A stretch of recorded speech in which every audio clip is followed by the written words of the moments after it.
3 वर्ष में एक बार अधिक मास आता है, पुरुषोत्तम मास आता है। 5 चीजें धारण करो।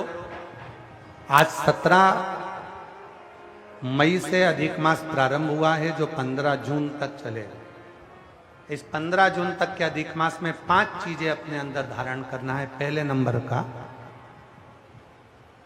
शिव जी को 1 लोटा जल सुबह से लेकर शाम तक के बीच में कभी भी चढ़ाना जरूर है। दूसरा, शंकर जी के मंदिर में या बेलपत्री के नीचे या तुलसी के क्यारे के पास में एक दीपक अवश्य लगाएं। चाहे सुबह लगाएं, चाहे शाम को लगाएं, तुम्हारी मर्जी पड़े तब। दीपदान जरूर करो, जल जरूर चढ़ाओ। तीसरा, एक बेलपत्री को रख लें और उसी बेलपत्र को पहले दिन से लेकर 17 मई से लेकर अधिक मास के पहले दिन से लेकर अधिक मास के आखिरी दिन तक 15 जून तक एक ही बेलपत्र को एक कागज में या किताब में उसको रख लें। उसको रोज शिव जी को समर्पित करें। श्री शिवाय नमस्तुभ्यम बोलकर अपनी कामना करें। वापिस उठाकर उसको अपने किताब में रख लें। फिर कल वापिस समर्पित करें, फिर वापिस रख लें, फिर वापिस समर्पित करें। 1 महीना अधिक मास का, पुरुषोत्तम मास का, यदि एक ही बेलपत्र को सर्वत्र चढ़ाया जाए, उसी बेलपत्र को बारंबार समर्पित करा जाए और उस बेलपत्र को अधिक मास पूर्ण होने के बाद फिर उसको जो आप मालपुआ दान करते हैं, उस मालपुए के साथ अगर दान कर दें तो जिंदगी में कभी किसी के दरवाजे पर हाथ नहीं फैलाना पड़ेगा। भगवान इतनी बरकत आपको प्रदान करे, इतनी बरकत दे। एक बेलपत्र, वही बेलपत्र पहले दिन से चालू होती है। किसी भी शिवलिंग पर, चाहे पार्थिव पर चढ़ा लो, आप चाहें तो अपने, हम गुरुजी हम वहां पर नहीं है, हम कथा में रहते हैं, हम कथा सुनने जाते हैं, तो हम कहाँ चढ़ाएं? एक कंकर उठाओ, पार्थिव पे चढ़ाओ। पेड़ के नीचे पार्थिव बनाया, उसी पे चढ़ा के रख ली। फिर उसी को बेलपत्र को, उसी बेलपत्र को बारंबार पूरे अधिक मास के महीने में 1 महीने तक उसी बेलपत्र को चढ़ाना है, उसी को रखना है। फिर आखिरी दिन जो अधिक मास पूर्ण होगा, उस दिन उस बेलपत्र को मालपुए पे रखकर शिव जी को चढ़ाकर लेके आना पहले, फिर मालपुए पे रखना और उसको रखकर फिर भगवान उस मालपुए को तुम दान। मालपुआ दान नहीं कर सकते तो तुम बतासे दान कर दो, पर मीठे के साथ उस बेलपत्र को दान किया जाता। बतासा है, मिठाई है, कोई 33 कोई भी सामग्री 33 जो मीठी हो वो रखकर आप दे सकते। कभी किसी के दरवाजे पर कितनी भी मुसीबत आ जाए, कितना भी दुख आ जाए, कितनी भी तकलीफ आ जाए, कितना भी कष्ट आ जाए, कितना भी कष्ट आ जाए, आपको किसी के आगे हाथ नहीं फैलाना पड़ेंगे। लक्ष्मी की व्यवस्था स्वयं मेरा कुबेरेश्वर महादेव, मेरा महाकाल राजा, मेरा विश्वनाथ स्वयं एक बेल पर वही चलती। 5 चीजें करना है आपको। पहले नंबर पर जम के बोलो जल, दूसरे नंबर पर दीप, तीसरे नंबर पर बेलपत्र, चौथे नंबर पर भगवान शंकर के मंदिर में नंदी के दोनों सींगों के बीच में से शिव के शिवलिंग का दर्शन।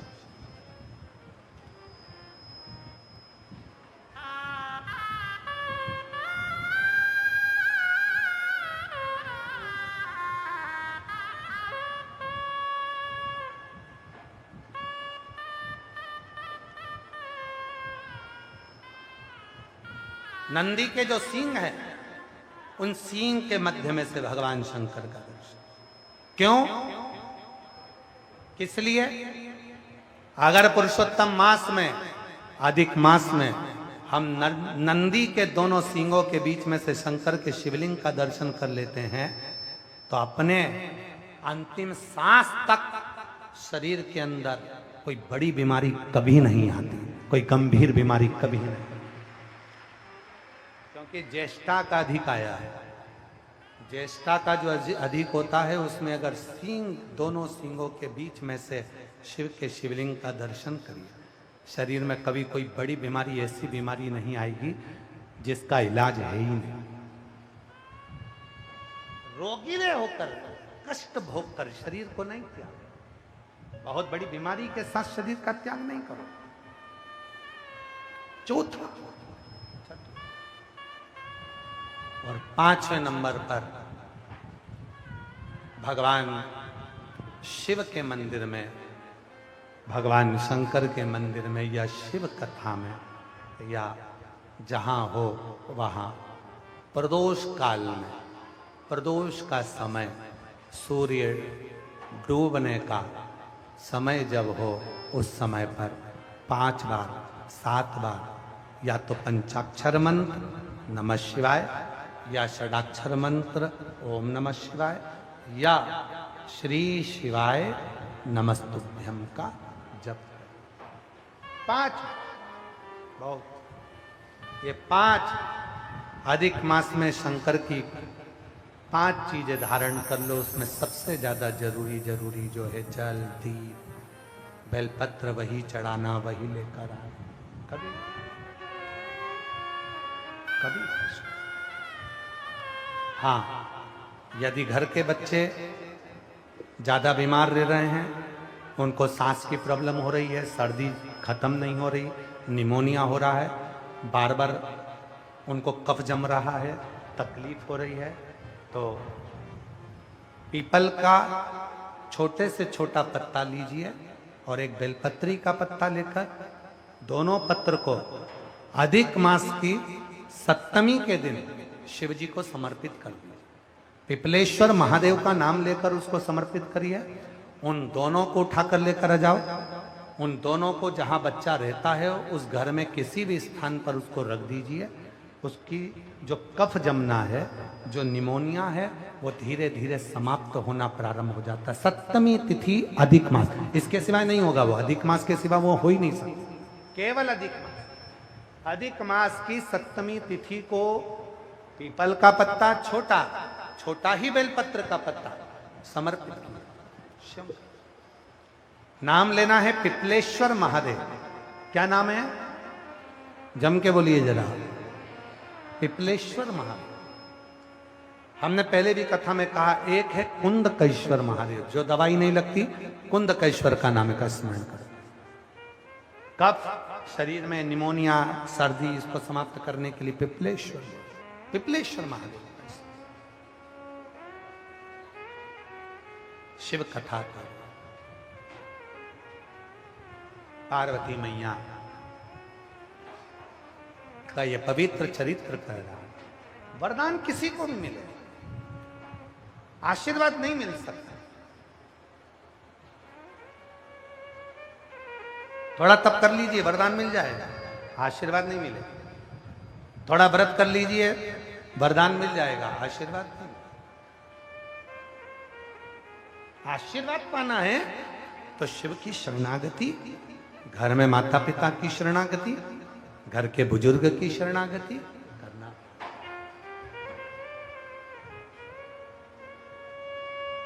और शंभु शरण मांगू घड़ी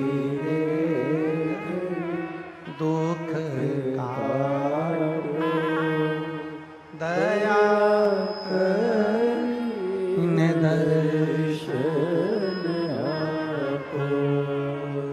शंभु शरण मांगू घड़ी रे घड़ी दुख काटो, दया करीन दर्शन आपो। शिव को पुकारो, भगवान को पुकारो। कथा में कहा, बच्चा रोता है, माँ दौड़ कर आती है। जब हम और आप शिव महापुराण की कथा में भगवान को पुकारते हैं तो भगवान भी दौड़ कर आते।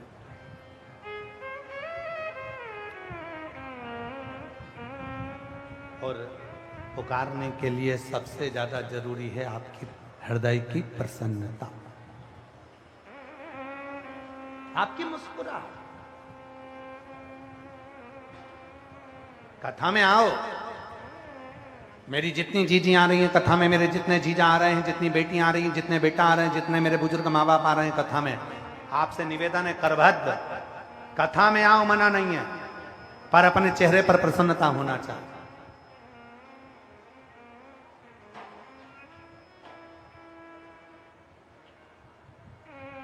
कथा में आना, यह सोचकर मत आना कि मैं को आगे बैठने को मिलेगा।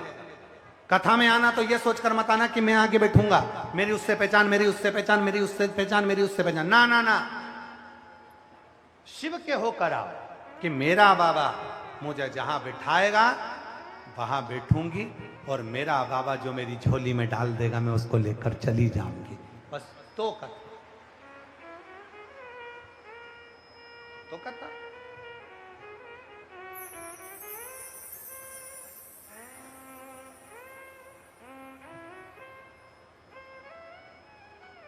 बड़ी दूर से चल कर आया मेरे बाबा तेरे दर्शन के लिए, बड़ी दूर से चल कर आया मेरे बाबा तेरे दर्शन के लिए, मेरे बाबा तेरे दर्शन के लिए एक बेल पत्र में लाया एक बेल पत्र में लाया हो। दुनिया का सबसे बड़ा दान, पहले भी आपको कथा में कहा था, 1.25 मन सोने के सिंहासन पर शालिग्राम भगवान को बिठाकर 1.25 मन सोने के छत्र को रखकर जो दान करने का पुण्य मिलता है वो पुण्य मात्र एक बेलपत्र समर्पित कर कर मिल जाता है। केवल